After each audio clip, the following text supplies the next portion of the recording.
네, 여러분 안녕하세요. 오후의 경제수다 김혜연입니다. 6월 11일 화요일장입니다. 간밤에 뉴욕 증시는요, 연준의 기준금리 결정을 앞두고 강보합으로 마감을 했습니다. 예상외로 좀 견조한 고용 지표가 나오면서 미국의 금리 인하 시점은 좀 멀어지지 않았나라고 보고 있는데요. 투자 심리 역시 살아나지는 못하는 분위기입니다. 12일에 있을 FOMC 회의 발표를 앞두고 관망 심리가 좀 짙어진 건데요. 다만 이 주요 기술주들은 양호한 흐름들을 보였습니다. 그 중에서도 엔비디아가 액면 분할을 했는데요. 그 첫날 10대 1 분할과 함께 0.7%대로 상승하면서 마감을 했습니다. 전날의 미국 증시 분위기에 맞춰서 오늘 우리 시장 역시 좀 상승하면서 출발해 주었는데요.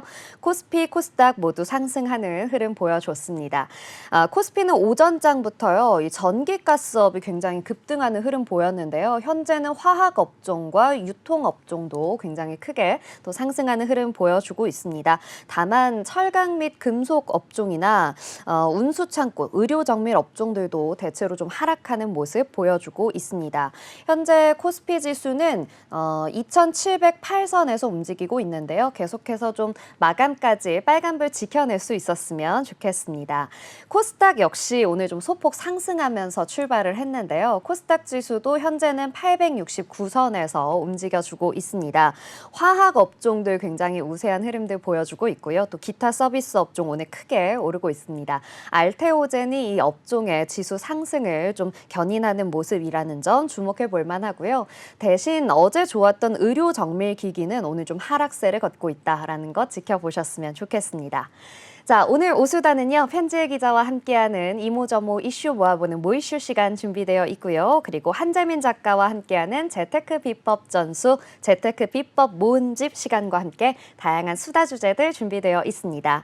또 오늘장 마감 전 짚어보는 주식시장의 특징적인 흐름 분석도 준비되어 있으니까요. 저희 오수다와 끝까지 함께해 주시기 바랍니다.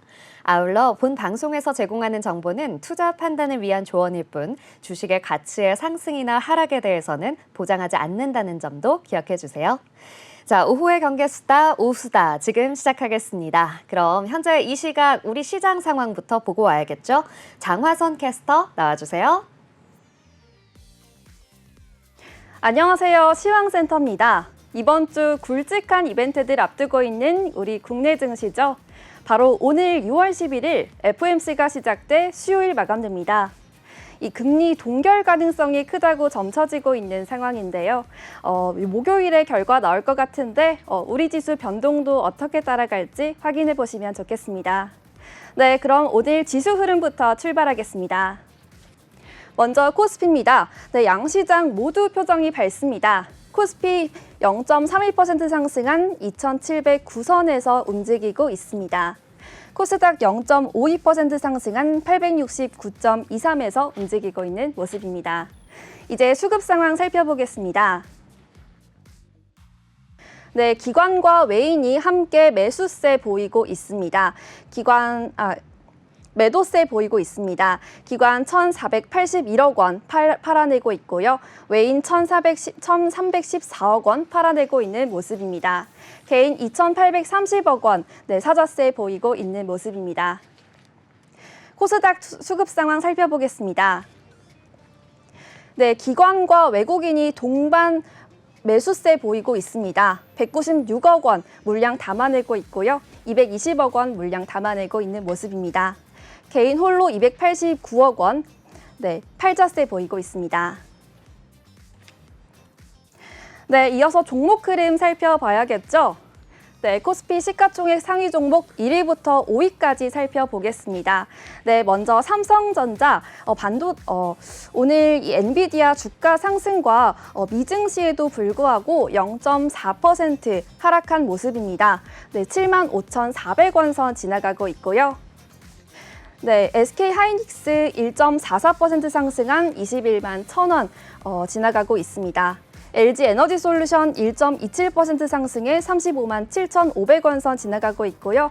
현대차 1.68% 상승해 27만 2,000원 선 지나가고 있습니다. 삼성바이오로직스 0.68% 상승해 74만 1,000원 지나가고 있는 모습입니다. 네, 이어서 6위부터 10위까지 살펴보겠습니다. 네, 혼조세 나타내고 있는데요. 이 기아 0.74% 상승한 12만 2,300원 선 지나며 강보합권 진입하고 있는 모습입니다. 셀트리온 2.11% 상승해 19만 3,500원 선 터치하고 있고요. 포스코홀딩스 0.66% 상승하며 37만 9,500원 터치하고 있습니다. KB금융 0.26% 상승하며 7만 8,600원 선 터치하고 있는 모습입니다. 네, 이어서 코스닥 시가총액 상위 종목 살펴보겠습니다. 네, 바이오주 알테오젠이요. 에코프로를 제치고 코스닥 시총 상위 2위로 올라섰습니다. 무려 11.07% 상승하며 28만 1,000원 터치하고 있는 모습입니다.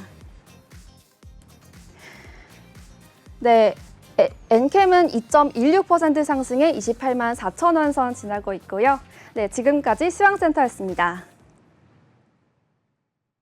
네, 잘 살펴봤습니다. 코스피, 코스닥 시총 상위 종목들 전체적으로 오늘 좀 혼조세 보이는 모습인데요. 삼성전자의 경우에는 엔비디아의 상승세에도 불구하고 오늘은 약간 약보합권에서 움직이는 모습 보여주고 있고요. 코스닥 지수 역시 오늘 전체적으로 시총 상위 종목들이 혼조세를 보이고 있습니다. 하지만 지수 흐름은 그래도 견조하고 탄탄하게 계속 흘러가고 있는데요. 오전장부터 오후장까지 계속해서 좀 상승포 넓혀 나갈 수 있었으면 좋겠다라는 이야기 드리면서 자, 그렇다면 저희는 시장 상황까지 알아봤으니까요. 이제 다음 코너로 넘어가 보도록 하겠습니다. 자, 다음은 편지혜 기자와 함께 오늘의 다양한 이슈들 모아보는 모이슈 시간 준비되어 있습니다. 오늘도 함께해 주실 편지혜 기자 나와주셨습니다. 안녕하세요. 네, 안녕하세요. 네, 그럼 저희 첫 번째 이슈부터 바로 만나보겠습니다. 더불어민주당이 헌정사상 최초로 단독으로 11개 상임위원장을 선출하면서 국회 상임위 가동 절차에 들어갔습니다. 일하는 국회를 만들겠다라는 명분을 내세웠지만 사실상 나머지 7개 상임위원장의 선출에 협조하라라는 이 실력 행사로 보이게 되는데요.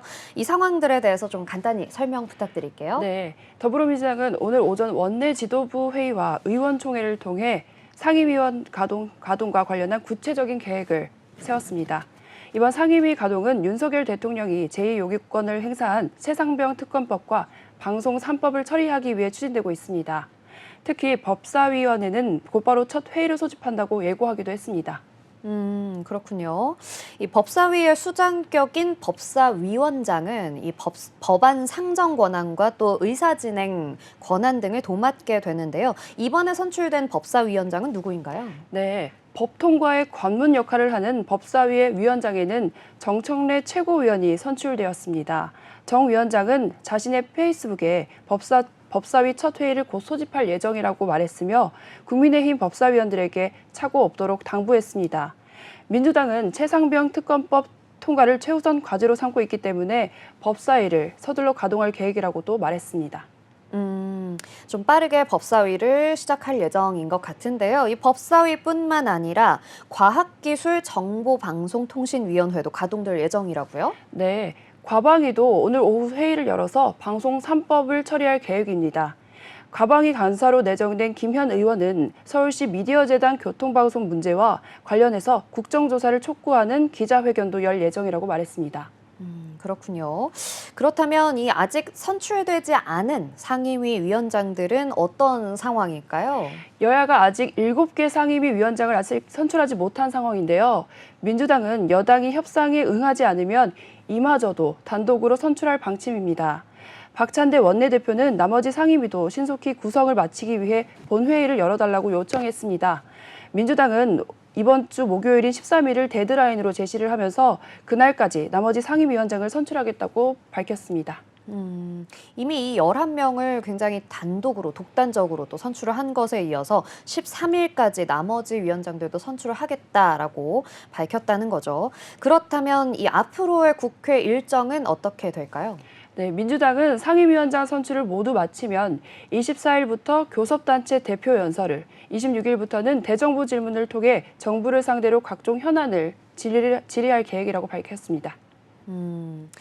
이 상임위원장들을 독단적으로 선출하는 것뿐만 아니라 지금 대체로 좀 국민의힘의 반발이 거세질 만큼 민주당이 정말 자신들만의 페이스를 유지하고 계속 달려가고 있는 모습인데요. 우리 국민의힘 지금 어떤 상황일까요?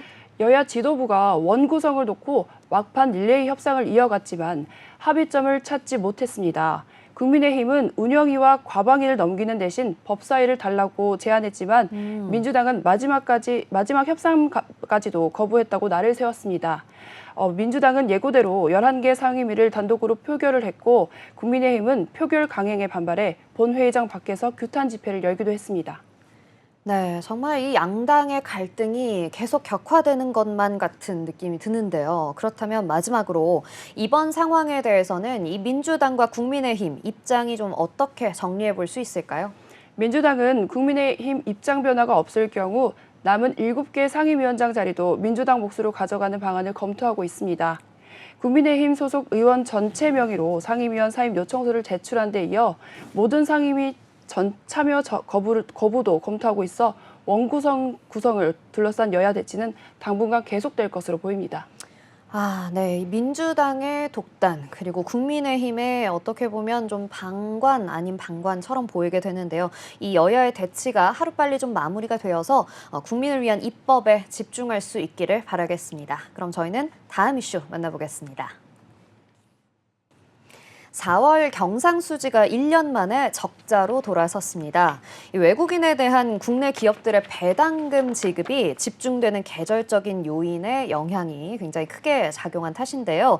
이 적자의 폭이 얼마나 되는 걸까요? 네, 국제교역의 최종 성적표라고 말할 수 있는 2024년 4월 국제수지를 한국은행이 발표했습니다. 올해 4월 경상수지는 2억 9천만 달러 적자를 기록하면서 지난해 4월 이후 1년 만에 적자로 전환됐다고 합니다. 사실 1년 만에 또 적자로 전환됐다라고 하니까 그렇게 좋은 소식은 아닌 것 같은데요. 이 상품 수지가 줄어든 이유가 무엇일까요? 네, 반도체를 중심으로 수출은 7개월 연속 흑자를 이어갔지만 수출 규모는 3월 달보다 1억 달러 줄었습니다. 반면 수입액은 3월 달보다 28억 8천만 달러 늘어난 530억 6천만 달러로 집계됐습니다. 네, 그렇군요.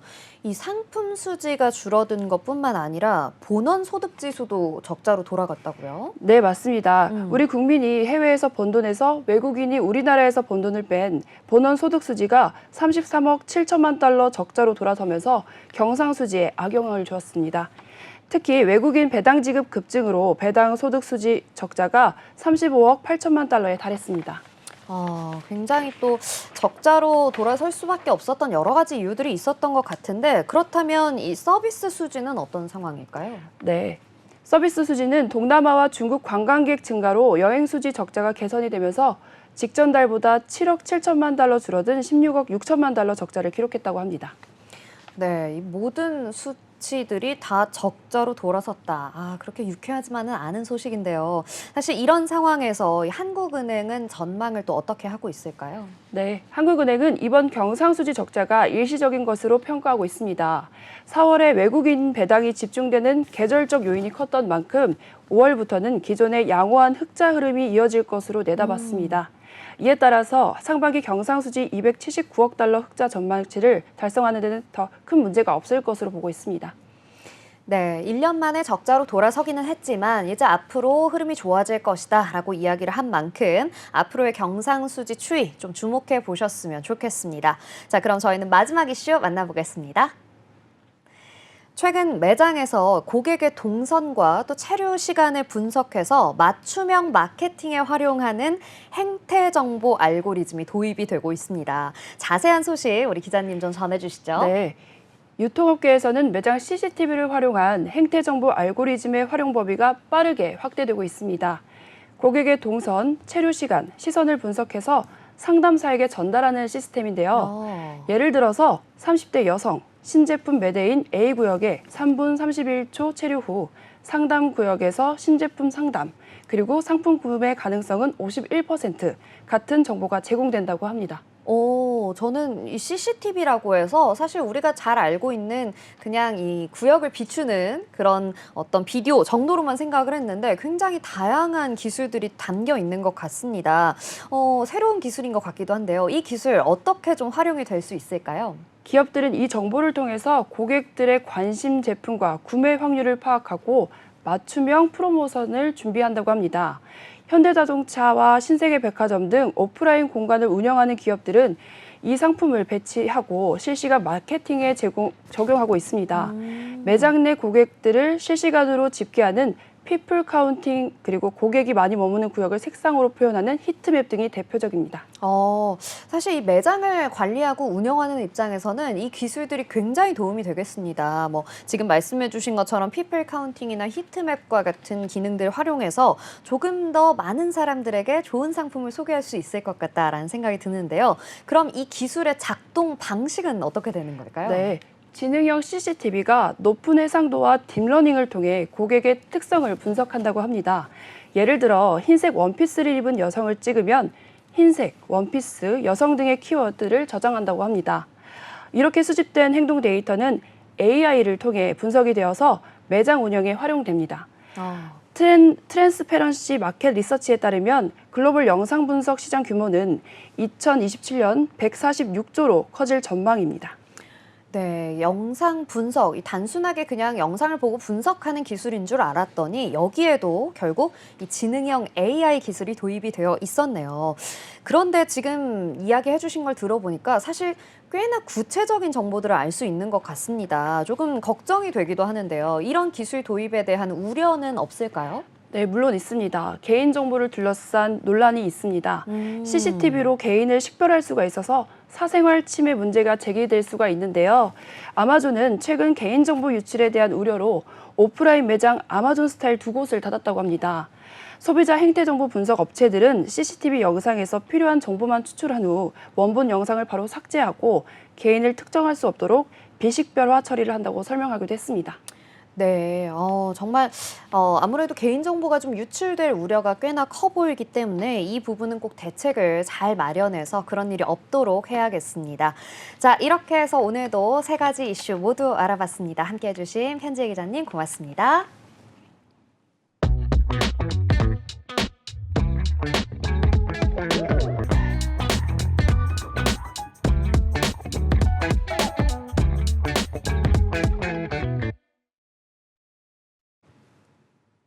네, 화요일장 우리 시장 현재 어떻게 흘러가고 있는지 굉장히 궁금한데요. 현재 시간은 3시 18분, 우리 마감까지 약 12분여 앞두고 있습니다.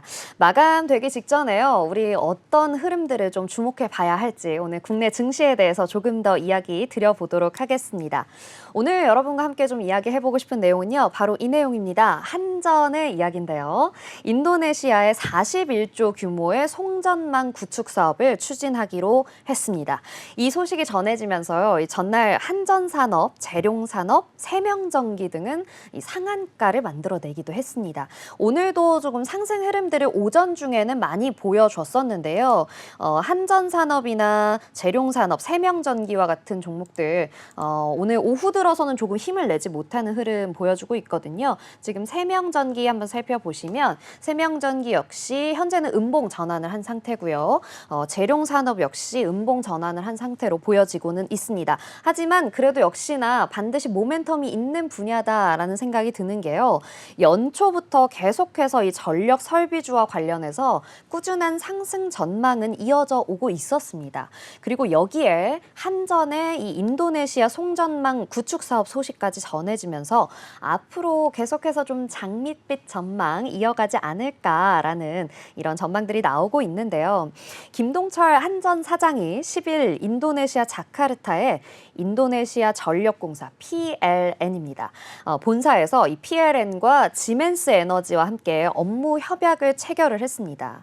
이 소식 덕분에 이제 오늘 지멘스 기술의 한전 송배전 설비 운영 능력을 접목한다라는 소식이 전해진 건데요. 이 인도네시아의 핵심이 되는 섬이죠. 자바섬하고요. 그리고 수마트라 섬, 아마 여행으로 다녀오신 분들도 계실 것 같은데 이 두 섬을 HVDC, 초고압 직류 송전으로 연결하는 사업입니다. 근데 여기에서 이 전기를 보내는 송전뿐만 아니라 전력 계량 시스템, 그리고 디지털 발전소, 변전소 예방 진단 시스템과 관련해서 이런 전력 설비 전반에 걸쳐서 함께 하기로 이제 체결을 했다라는 소식인 거죠. 사실 전력 설비 관련 업종들은요, 굉장히 좋은 흐름들을 올해 연초부터 보여줬습니다. 어느 정도였냐면 3배 넘는 주가 상승을 보이고 있었거든요. 이 AI 인공지능 데이터 센터가 점점 많아지고 또 수요 확대가 되면서 전력에 대한 수요도 늘어났습니다. 또 미국의 전력망을 현대화하는 계획, 그러니까 해저 케이블이나 또 지역 설비와 같은 곳에 전력 설비와 송전, 변전, 배전 시스템들을 새롭게 교체해야 하는 사이클이 다시 돌아오게 된 건데요. 이렇게 되면서 우리 기업의 이 해외 사업 수주 소식들이 계속 잇따랐습니다. 그런 소식들이 계속 겹치면서 이런 긍정적인 요인 덕분에 계속해서 전력 설비, 전력 기기와 관련된 종목들 좋은 흐름들 이어져 왔는데요.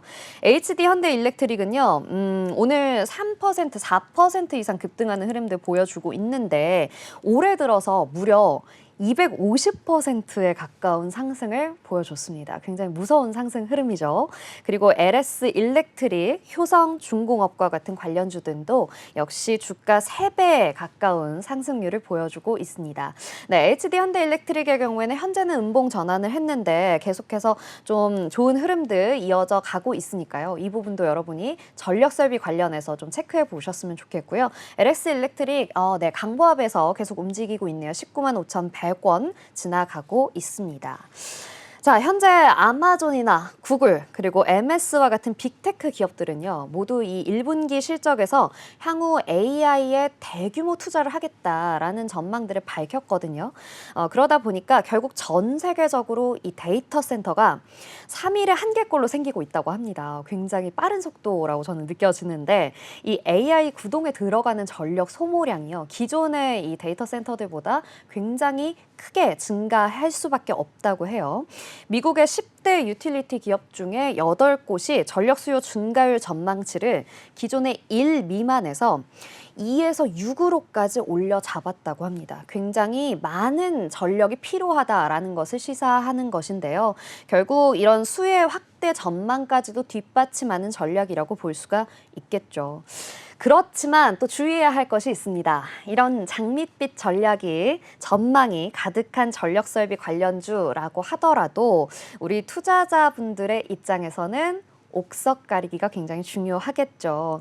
투자자분들이 결국 오르고 있다, 지금 이 섹터가 좋다고 한다라는 생각으로 무조건 또 투자를 결정하실 것이 아니라 우리가 수주 잔고나 또 신규 수주량과 같은 다양한 판단 자료들을 좀 참고해 보셔야겠습니다. 그러니까 이미 수주에 좀 성공을 했고 그래서 그것이 2분기와 하반기 실적의 발표를 앞두고 좀 기대감으로 상승하는 그러한 종목들이 있는 것인지, 또는 앞으로 좀 신규로 수주한 사업들이 얼마나 더 있을지 이 가능성이 기대되는 종목들인지 이러한 것들을 좀 살펴보셔야 되겠고요. 또 중요한 것은 연초부터 계속 좋은 흐름들이 이어져 오다 보니까 지금 매수를 진행하기에는 조금 부담스럽다라고 느끼시는 분들도 계실 것 같아요. 저도 왜 빨리 사지 못했을까라는 생각을 했거든요. 자, 이런 부담스러운 가격대라면 너무 다른 사람들을 쫓아가려고 하시기보다는 조금 더 신중하게 또 관망하는 자세도 필요하지 않을까라는 이야기 드려봅니다. 앞으로 또 얼마나 좋은 가능성들이 있을지 다각도로 검토해 보시는 투자의 시선 여러분이 가지실 수 있었으면 좋겠습니다. 자, 이렇게 오늘은 전력설비 관련주에 관한 이야기 만나봤습니다. 그럼 이쯤에서 저희는 시장 상황 어떻게 흘러가고 있는지 다시 한번 살펴보도록 하겠습니다. 시황센터 나와주세요. 안녕하십니까, 시황센터입니다. 오늘장 마감 준비하고 있는데요. 바로 지수 흐름부터 살펴보겠습니다. 네, 코스피 현재 0.28% 상승한 2,708선에서 마감 준비하고 있습니다. 네, 코스닥 0.44% 상승한 868.50포인트에서 마감 준비하면서 양시장 모두 표정 밝게 마감 준비하고 있습니다. 다음으로 코스닥 살펴보겠습니다. 네, 코스피 수급 상황입니다. 네, 기관과 외국인이 동반 매도세 보이고 있는데요. 개인 홀로 3,041억 원 사자세 보여지고 있습니다. 네, 다음으로 코스닥 수급 상황 살펴보겠습니다. 기관과 외인이 각각 247억 원, 191억 원 동반 매수하고 있는 모습이고요. 개인 홀로 330억 원 팔아내고 있는 모습입니다. 네, 다음으로 종목 흐름 살펴봐야겠죠. 네, 코스피 시가총액 상위 종목 1위부터 5위까지 살펴보겠습니다. 네, 혼조세 보이고 있는데요. 이 삼성전자와 SK하이닉스, 반도체 투톱이죠. 이 삼성전자 미증시와 엔비디아 상승에도 불구하고 0.26% 하락하면서 75,500원 선 마감 준비하고 있는 모습입니다. SK하이닉스 1.92% 상승하면서 21만 2천 원에서 마감 준비하고 있고요. LG에너지솔루션 1.42% 상승해서 35만 8천 원에서 마감 준비하고 있습니다. 네, 현대차 역시 1.31% 상승해 27만 1천 원 선에서 지금 마감 준비하고 있습니다. 네, 이어서 6위부터 10위까지 살펴보겠습니다. 네, 역시 혼조세 보이고 있지만 그래도 빨간불이 더 많이 켜진 모습인데요. 네, 기아의 경우 0.49% 강보합권에서 지금 마무리되려고 하고 있는 상황이고요. 12만 2천 원 선 터치하고 있습니다. 네, 셀트리온 1.9% 상승해서 19만 3,100원 선 터치하면서 마감 준비하고 있는 모습입니다. 네, 이어서 코스닥 시가총액 상위 종목 살펴보겠습니다. 네, 1위부터 5위까지 살펴볼 텐데요. 네, 역시 혼조세입니다. 네, 알테오젠 기세가 무섭습니다. 네. 바이오주 알테오젠이 이 에코프로를 제치고 오늘 11.86% 상승세를 보이며 28만 3천 원에 도달하고 있는 모습인데요. 이 증권가에서 목표 주가 30만 원이라고 전망을 밝힌 바가 있는데 곧 도달이 머지 않은 것 같습니다. 네, 이어서 엔캠 그래도 2.34% 상승률 보이면서요. 28만 4,500원 선에서 마감 준비하고 있는 모습입니다. 6위부터 10위까지 살펴보겠습니다. 네, 리노공업 5.1% 하락하면서 26만 500원에서 장 마감 준비하고 있습니다. 네, 레인보우 로보틱스 2.55% 상승하면서 16만 4,700원 선에서 역시 장 마감하고 있는 모습입니다. 네, 지금까지 시황센터였습니다. 네, 잘 들어봤습니다. 우리 시장 오늘 시작부터 조금 빨갛게 상승 탄력 받으면서 시작을 했는데요. 현재까지도 빨간불 잘 지켜내고 있는 모습입니다. 코스피 지수 2,708선에서 현재 마감 준비하고 있고요. 코스닥 지수 역시 868포인트에서 마감을 준비하고 있습니다. 시총 상위 종목들은 전체적으로 좀 혼조세 보이는 모습인데요. 그래도 코스피 지수 시총 상위 종목들은 오늘 좀 빨간불 많이 켜내주고 있습니다.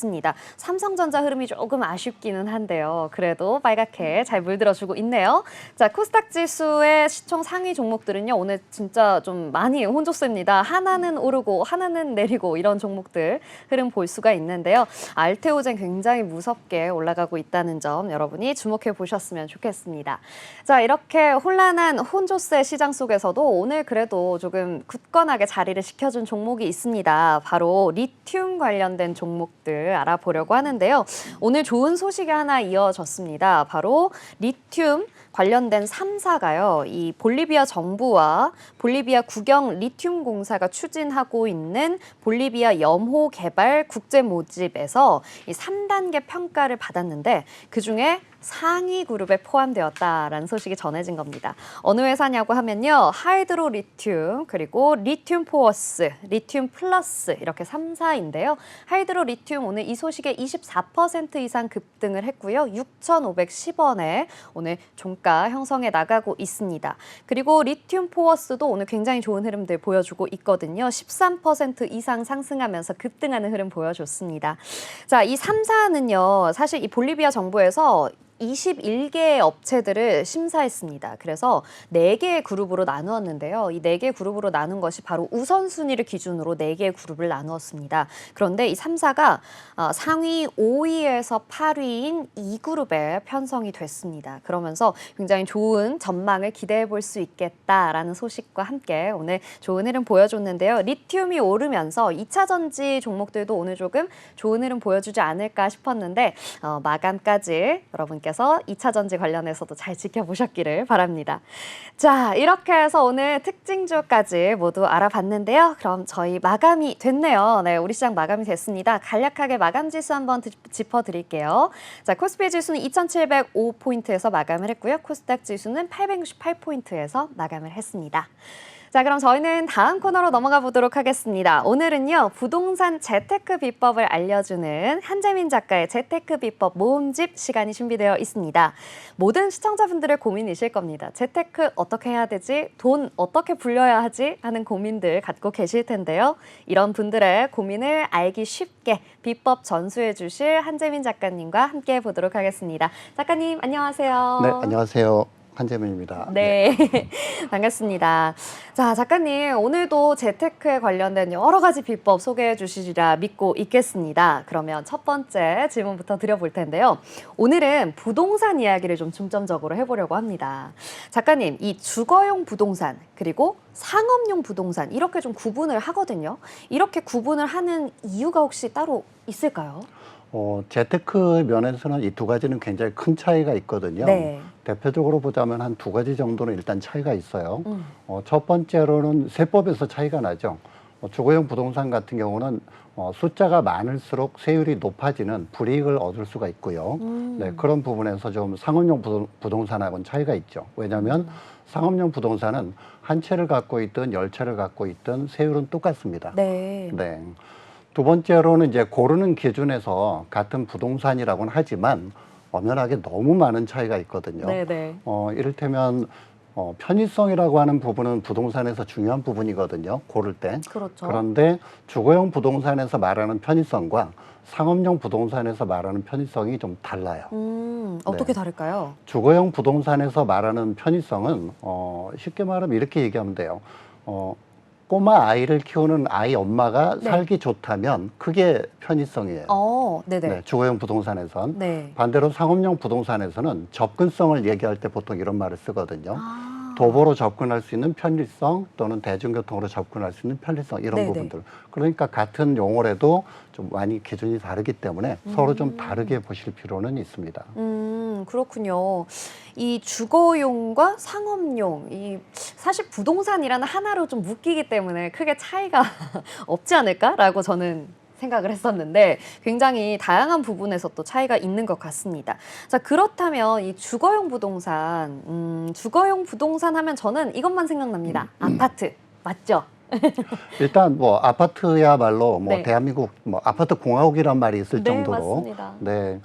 누군가는 이제 이런 말을 좀 뭐 폄하해 사는 분들도 있는 걸로 저는 알고 있습니다만 네. 어느 나라나 중요하게 보는 항목이 좀 있긴 있어요. 그렇죠. 우리나라는 이제 부동산 그중에서도 아파트를 하나의 현금화할 수 있는 좋은 가치 저장 수단으로 보는 반면에 예를 들어 뭐 중국 같으면 금을 좋아하잖아요. 네. 네, 또 어떤 나라는 이제 비트코인 같은 그런 쪽에 네, 좀 그렇죠. 올인하고 있는 나라도 네. 있죠. 그러니까 나라별로 문화가 있기 때문에 그런 점은 그냥 인정해주는 가치 아닐까 뭐 그런 생각은 해봅니다.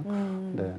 그리고 이제 주거용 부동산에서는 사실 아파트 말고도 눈을 돌려보면 우리가 투자하거나 살 수 있는 환경은 많이 있잖아요. 네네. 뭐 대표적으로 뭐 단독주택이라든가 또는 뭐 다가구 주택이라든가 네. 요즘 이제 빌라로 불리는 또 다세대 주택. 그렇죠. 네. 네. 그다음에 이제 아까 다가구 주택으로 얘기는 했지만 이제 상가 주택으로 흔히 그렇죠. 표현하거든요. 주상가. 근데 네. 이런 부분들 다양한 형태도 있고 최근엔 또 오피스텔도 하나의 주거 수단으로서는 괜찮게 등장하고 있는 그래요? 추세예요. 네네.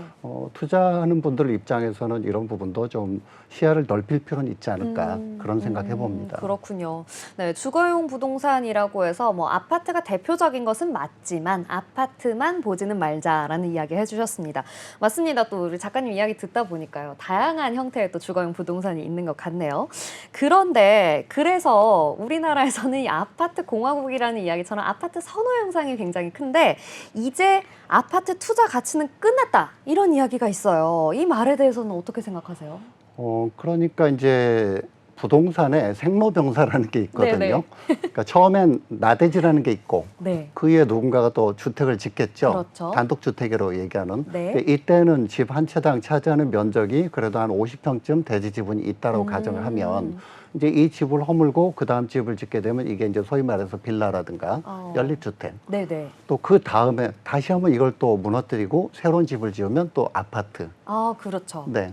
그럼 각 단계별로 있는 이 포인트가 뭐냐면 내 돈을 최대한 덜 들이고 새로운 집을 짓는 거예요. 네. 내 돈 지어서 짓는 거라면 이런 건 의미가 없죠. 네네. 그런 면에서 보자면 대지 지분이 현재 아파트 30평대 기준으로 놓고 보면 대략 한 10평 미만쯤 될 거예요. 그럼 우리가 말하는 이제 초고층 아파트다. 그러면 뭐 거의 한 2평도 안 돼요. 그래요? 네, 잠실에 있는 뭐 그 주상복합 있잖아요. 네네. 그거 뭐 대지 지분은 이루 말할 수가 없죠. 아, 그런가요? 거의 뭐 한 평대인가. 네. 하지만 이제 그렇게 보는 관점에서는 분명히 아파트 지금 현재 한 20층 이상 되는 아파트라면 사업성은 이제 더 이상 없지 않겠나라는 염려가 있는 건 맞아요. 네. 그런데 부동산에서 투자 가치를 결정하는 부분이 반드시 대지 지분 하나만 있는 건 아니거든요. 그러면 이를테면 뭐 살기의 편리성이라든가 또 네. 우리가 고전적으로 알고 있는 입주민들이 누구인가, 네, 그리고 어느 지역에 위치해 있는가, 네네. 또 이제 디테일하게 여러 가지 또 흔히 우리가 입지로 말하는 그런 것들로 복합적으로 구성이 되니까 단지 대지 지분 하나로 판단하는 거는 한 10%쯤 공감은 해드릴 수 있지만 그걸로 대한민국 아파트의 미래가 그래서 끝났다고 얘기하는 건 좀 무리다라고 네. 저는 개인적으로 생각을 합니다. 네. 아무래도 우리는 땅덩어리가 좁은 나라에서 많은 사람들이 살고자 하면서 아파트가 굉장히 또 선호되는 그런 모습들이 있었는데 대지 지분만 아파트의 가치로 볼 수 있는 것은 아니다. 편의성이나 입지, 접근성과 같은 것들도 살펴보자라는 이야기를 해주셨습니다. 그렇다면요. 우리 이 여러 가지 좀 아파트를 고르는 요령들이 있을 텐데 우리 작가님 무려 10가지나 넘는 세부 항목을 좀 이야기해 주셨었어요. 하나씩 조금 설명을 좀 붙여서 우리 시청자분들이 이해하실 수 있게 좀 부탁드릴게요. 네, 책에서는 이제 이걸 글자로 쓰다 보니까 조금 편한 건 네. 있었는데 그냥 제목만 살짝 언급해드리자면 네. 이를테면 우리가 흔히 아는 이제 직세권, 직장이죠. 두 번째는 또 학세권, 교육 여건이잖아요. 이건 뭐 설명이 네. 필요가 없죠. 네. 그다음에 이제 교통에서도 교통. 역세권 기준이 좀 있죠. 네, 그런데 그 교통 안에서도 수도권 기준에서는 교통권역이라는 게 또 따로 있어요. 이를테면 강남으로 접근성, 네. 종로로 접근성, 여의도 접근성 또는 서울의 8부도심으로의 접근성 이런 부분들로 해서 좀 가치가 달라질 수 있죠. 그다음에 이제 최근에 이슈가 됐죠. 수도권 같으면 이제 GTX가 놓여지는 네. 지역인가 아닌가도 상당히 중요한 이슈가 될 수 있고요. 또 흔히 말하는 이제 아까 말했던 편의시설, 네네. 네. 그 다음에 또 뭐 신축이냐 구축이냐라든가 뭐 세대 규모가 어느 정도인가라든가 이것도 기준이 좀 달라요. 네. 아파트 브랜드도 또 영향을 주죠. 최소한 그렇군요. 10%쯤은 영향을 주는 걸로 저는 이제 생각을 하는데 그리고 이제 마지막으로 최근에 이슈가 또 되고 있는 초고층 아파트. 네네. 이런 것들 하면 벌써 10가지가 넘거든요. 네. 이런 것들이 이제 복합적으로 시세에 영향을, 미래 시세에 영향을 주는 거죠. 그러니까 공부하고 싶다면 이제 이런 부분들에 대해서 조금 깊이 있게 공부를 하실 필요는 있다고 봅니다. 그렇군요. 아니, 10가지가 넘는 세부 항목을 제가 10가지 말씀드렸는데 더 많이 말씀을 해주셨네요. 저는 이 중에 좀 굉장히 궁금한 게 뭐 사실 직장, 교육, 교통 이런 것들은 우리가 쉽게 좀 떠올릴 수 있는데 저는 오고 싶었던 게 초고층 아파트예요. 초고층 아파트를 유난히 좀 좋아하는 분위기가 우리나라에 있는 것 같습니다. 왜 그렇게 초고층 아파트가 인기 있을까요? 이게 현재까지도 의견이 한 네. 7대3 정도로 갈린다고 저는 이제 보고 있는데요. 네네. 그러니까 7이란 쪽은 그래도 이건 투자 가치가 있는 쪽 아니겠는가라는 쪽. 또 아니다라고 얘기하는 분들도 있어요. 아까 네. 아파트의 시대는 이제 끝났다라고 네네. 얘기하는 분들. 뭐 10년 전부터 그 얘기하시는 분들도 있지만 결국 이제 모두가 인정을 해내느냐 안 해느냐 이게 중요하거든요. 이를테면 뭐 지금 아이유 씨가 예를 들어 네네. 연예인 모 씨가 네. 100억 넘는 집을 다 샀잖아요. 말씀하셨잖아요. 제가 좋아하는 네. 사람이라서 샀잖아요. 네. 그럼 그게 100억이 넘는 가치가 있냐 없냐를 갖다가 네네. 대중적인 기준으로 놓고 보면 그렇게 높지 않을 수도 있어요. 아. 하지만 사는 사람이 높게 본다면 그리고 조금 더 많은 사람이 높게 본다면 이제 그건 가치가 되는 거죠. 그러면 초고층 아파트는 왜 가치가 있다라고 저는 이제 생각을 하냐면 네네. 일단 희소성이에요.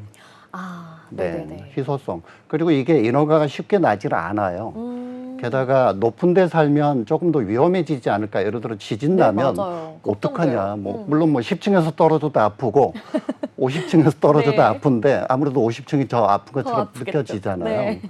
그런데 실제로 제가 아는 기준에서는 내화라든가 내진 기준에서는 네네. 초고층이 더 안전할 수 있습니다. 아, 오히려 내진 설계를 탄탄하게 할까요? 네, 기준이 더 높아요, 사실은. 네. 그리고 방화 구역도 훨씬 더 많이 하도록 돼 있고, 네, 음. 그런 면에서 봤을 때는 안전 가지고 염려할 건 아닌 것 같고요. 희소성과 이제 입주민의 어떤 차별성 이런 부분들. 결국에 두 가지, 세 가지가 맞물려 떨어지면 그게 이제 가치 상승인 거죠. 서울 같으면 거의 시세 상승은 앞으로도 계속 있을 거라고 보는 게 맞지 않을까라는 조심스러운 전망해 봅니다. 네, 초고층 아파트가 더욱더 안전할 수도 있다. 안전만으로 우리 초고층 아파트에 대한 평가를 하는 것은 맞지 않다라는 이야기 해주셨습니다. 제가 몰랐던 초고층 아파트에 대한 비밀을 이야기해 주신 것 같네요. 자, 그렇다면 지금 뭐 10가지 넘게 또 초고층 아파트에 대해서도 이야기를 이렇게 해주셨는데 이 중에서 우리 작가님이 가장 중요한 기준 3가지만 고르라면 어떤 걸로 좀 고르시겠어요? 제일 첫 번째로 꼽는 건 일단 공통적으로 두 가지는 네. 뭐 서울이든 수도권이든 지방이든 심지어는 호주도 네. 똑같은 기준을 갖고 있는데 직장. 직장. 네, 일단 직장이 가깝거나 또는 근처에 있어야 되고 그 직장의 수준도 연봉이 어느 정도 되는 직장이 많이 몰려 있느냐가 중요하죠. 그래요? 네, 그러니까 직세권도 같은 직세권이 아닌 거예요. 네, 그리고 이제 교통. 말할 것도 없죠. 네, 사람이 네. 사는 데는 당연히 교통이 중요한데 이건 이제 한국과 외국의 환경이 좀 다를 수는 있겠네요. 네, 네. 여튼 우리나라에서는 직장과 교통 이 두 가지는 무조건 중요하죠. 특히나 이제 지방으로 가면 직장은 거의 영순위급 위력을 갖습니다. 그런가요? 네. 똑같은 입지라 하더라도 이게 그 항목별로 가중치가 좀 다른 역할을 하죠. 네. 서울 같으면 직장이 큰 역할을 하기는 어려워요. 교통도 마찬가지죠. 서울 안에서는. 대체로 잘 되어 있으니까 어느 정도는 인프라가 돼 있으니까. 게다가 편의시설도 서울 안에서는 얘기할 수는 없잖아요. 그렇죠. 어느 정도는 네. 있는 거니까. 하지만 이제 전체적으로 보자면 이 두 가지, 직장과 교통 이 두 가지는 항상 공통점이 될 거고 거기에 이제 하나가 더 붙인다면 저는 지역별 이슈를 보라고 얘기를 해요. 어떤 이슈가 있을까요? 아까 말씀드린 뭐 10가지 외에도 더 많은 항목들이 있을 네. 거예요. 그런데 이제 이런 게 있죠.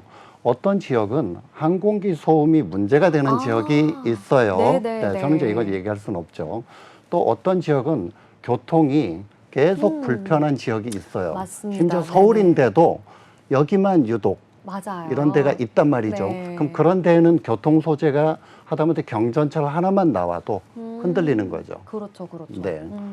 그래서 이 세 가지, 그러니까 가장 마지막 세 번째가 중요한데 그 지역에 없는 부분이 새로 생기는 이런 요소들을 추적해 보신다면 이제 투자에선 좀 중요한 부분이 되지 않을까. 네. 하지만 이제 사실은 제일 진짜 드리고 싶은 얘기는 네. 이렇게 여러 가지 깨알같이 얘기하면 이제 머리가 아파지잖아요. 네, 조금 힘들어지기 시작했어요. 그죠. 그래서 저는 이런 얘기를 해요. 그냥 네. 아파트로만 놓고 보자면 또는 네. 빌라도 해당이 될 수도 있는데 5살짜리 아이를 키우기 좋은 환경이면 돼요. 네. 30대 중반에서 40 초 사이에 여성이 한 5살, 7살짜리 아이를 키우기 좋은 환경이라면 일단 7, 8시점은 가는 거예요. 네. 근데 이게 별거 아닌 것 같지만 굉장히 중요한 게 중요하죠. 이걸 만족하는 데가 그렇게 많지 않아요.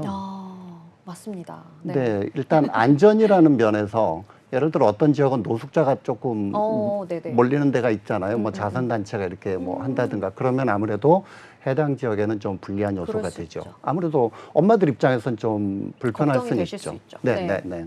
이게 이제 지역별로 기준이 조금씩 또 거기서 차이가 있지만 대체로는 30대 중반에서 40대의 여성이 그냥 안심하고 한 10시, 11시까지는 다닐 수 있는 곳. 아이랑. 네. 네. 그러면 좀 이해가 쉬울까요? 그렇죠. 네. 네. 이렇게 이야기를 하시는 걸 듣다 보니까 생각보다 또 진짜 그런 조건에 부합하는 지역이 많지는 않은 것 같다라는 생각도 또 드는 것 같습니다. 그런 부분들을 우리가 잘 확인을 해보자. 그리고 무엇보다 뭐 교통, 직장 이런 것들도 굉장히 중요하다라는 이야기까지 해주셨는데요. 저도 요즘 작가님 만난 이후로 부동산 투자 공부를 조금 시작해볼까 하는 마음이 들었거든요. 저처럼 것처럼 이제 막 투자 공부를 시작하는 분들께 이런 건 반드시 주의해라라는 부분들 좀 이야기해 주세요. 이건 조금 길어질 수도 있는데 네. 괜찮으실까요? 네, 그럼요. 네, 제가 크게 두 가지로 나눠서 일단 설명해 볼게요. 네. 흔히 이제 부동산 투자를 배우시고 항목별로 가중치라든가 이런 것까지 배우신 분조차도 흔히 실수를 하는 게 있어요. 뭘까요? 부동산 고를 때 내 눈으로 고르는 거예요. 네. 내 눈. 네. 네, 네. 아까 제가 살짝 가볍게 얘기했지만 이게 제 입장에서는 결코 가볍지 않은 부분인데 네, 네. 30대 중반에서 40대 초 정도 되는 여성이 5살에서 7살 아이를 데리고 살 수 있는 환경을 찾고자 한다면 이게 그 사람들은 그걸 찾을 거예요. 네, 네. 그죠? 네. 30대 중반의 여성이라면. 그렇죠. 그죠? 근데 만약에 혼자 사는 여성이라면 그렇죠. 좀 달라질 수 있겠죠. 아무래도 네. 본인 기준에서 좀 뭐 주변에 먹거리가 가깝다든가 뭐 그냥 슬세권이라고 그러죠. 그냥 그렇죠. 걸어 나가면 네. 바로 뭔가 먹을 수 있는 게 있는. 그런데 이게 아파트 투자 가치에서는 그렇게 유리하지 않을 수도 있거든요. 그렇죠. 내가 살기는 편하지만 그렇죠. 투자 가치에서는 또 우린 각자 입장이 있잖아요. 그래서 그렇죠. 이제 본인 입장에서 조금 보다 보니까 아무래도 나는 만족했는데 이걸 사줘야 될 사람이 만족해야 되거든요. 그렇죠, 그렇죠. 그거 이제 대다수의 눈이죠. 아, 그래서 제가 그 얘기를 해요. 네. 내 눈으로 고르지 말고 다른 사람 눈으로 골라라. 정이 자신 없으면 그냥 30대 중반 넘는 아이 키우는 여성을 데리고 가라. 그러면 그분 입장에서만 봐도 7, 80점은 넘으니까. 네, 이게 이제 첫 번째입니다. 네네. 두 번째는 뭐가 있을까요? 두 번째는 이게 이제 예를 들어서 해야 될 수밖에 없는 건데, 네네. 내가 살 집이 되면서 투자 가치도 좋은 집을 다들 원하거든요. 네. 그건 누구나 다 마찬가지죠. 그렇죠. 그런데 이 두 가지를 다 욕심내시면 안 돼요. 그러니까 음. 내가 살기 좋은 주거의 편리성과 네. 그러니까 주거 가치가 높은 집과 투자 가치가 높은 집은 항상 일치하지 않을 수도 있어요. 아까 말했던 예를 들어 유명 연예인이 사는 집은 네. 주거 가치는 좋을지 모르겠는데 투자 가치는 다를 수 있죠. 그렇죠. 그죠? 근데 우리 같은 중산층들이 막연히 어떤 그 삶의 안락함 하나만으로 뭔가 이 10억 막 5억 이런 돈을 태우긴 좀 그렇잖아요. 그렇죠. 힘들죠. 네. 너무 작게 말했나요? 네. 아니에요. 힘듭니다. 저는 그래요. 네. 네, 네. 저도 힘들어요. 그랬을 때 예를 들어 내가 사는 집을 고르는데 5억짜리 집이 있다고 쳐요. A라는 집도 5억이고 B라는 집도 5억이에요. 똑같이 네. 있어요. 네. 근데 A라는 집은 전세가 4억 5천이 나가고 있고 B라는 집은 전세가 1억이 나가고 있어요. 네네네. 그러니까 아마 재건축이 이제 임박했다는 얘기겠죠. 네. 여튼 둘 다 5억이에요. 그러면 내가 살 집을 골랐는데 예를 들어 한 5, 6년 지나서 한 1억쯤 더 올랐다. 그러면 5억에서 6억이 됐으니까 이득이잖아요. 그렇죠. 근데 내가 눌러 살면 둘 다 똑같죠. 그렇죠. 나는 어차피 계속 거기 살 거니까. 그렇죠, 그렇죠. 네네네. 네네네. 그런데 투자형 부동산은 내가 살 집은 아닐 가능성이 많이 높죠. 그렇죠. 그렇죠, 네네. 그렇죠. 네. 이렇게 되면 A라는 주택은 아까 전세가가 4억 5천이라고 했으니까 5천만 원만 내 돈 있으면 투자가 되고 그렇죠. B라는 주택은 4억 정도 내 돈이 들어가야 돼요. 그리고 나서 나중에 5억짜리 집이 올라간 건 똑같고 그렇죠. 수익률이 달라졌어요. 그러네요. 아까 있던 건 5천만 원에서 2억이 됐으니까 1억이 넘었으니까 200% 수익. 네네. 그죠? 네. 반대로 B라는 주택은 5천만 원, 4억을 넣어서 1억이 됐으니까 25% 수익. 똑같은 집인데 다른 거죠. 완전 다르네요. 네. 그러니까 투자형 주택을 고르고자 한다면 또는 투자형 부동산을 고르고자 한다면 영순위는 무조건 내 돈이에요. 내 네네. 돈이 적게 들어가야 돼요. 이게 영순이에요. 이게 성립이 안 되면 투자형 부동산에서는 조금 로맨틱한 생각을 가진 분일 가능성이 높다. 그렇군요. 왜 이런 거 있잖아요. 네. 살기도 좋고 투자 가치도 좋으면 좋은 거 아니겠냐. 그리고 뭐 향도 남향이면 요즘은 이제 동남향이죠. 네. 더우니까 동남향에다가 뭐 층도 뭐 로얄층에다 이런 거 있으면 좋겠다 하지만 실제로는 그렇지는 않아요. 투자 가치는 그걸로만 나오진 않거든요. 네. 일단 내 돈이 적게 들어가야 됩니다. 네. 알겠습니다. 자, 이렇게 투자를 위해서는 나의 자금이 또 적게 들어가는 것이 더욱더 이득이 될 수 있다라는 이야기로 부동산 투자의 주의점 이야기해 주셨습니다. 오늘 정말 제가 너무 많은 이야기를 듣고 또 공부도 굉장히 많이 된 것 같아서 정말 뜻깊은 시간이었다라는 생각이 드네요. 자, 함께해 주신 한재민 작가님 고맙습니다. 감사합니다. 네, 오늘 준비한 오후의 경제수다 오수다는 여기까지입니다. 오늘 마감 시황 간략하게 다시 한번 말씀드릴게요. 코스피는 2,705포인트에서 마감했고요. 코스닥 역시 868포인트로 양시장 모두 빨갛게 상승하며 마감했습니다. 내일은 더 시장에 가깝고 유익한 경제 이슈들 가지고 찾아오도록 하겠습니다. 저희 방송 다시 보기는 언제나 네이버와 유튜브 통해서 가능하다는 점 기억해 주세요. 또 본 방송에서 제공하는 정보는 투자 판단을 위한 조언일 뿐 주식의 가치의 상승이나 하락에 대해서는 보장하지 않습니다. 자, 오후의 경제수다 오늘 준비한 내용은 여기까지입니다. 내일 오후 3시 오수다에서 다시 만나요. 안녕.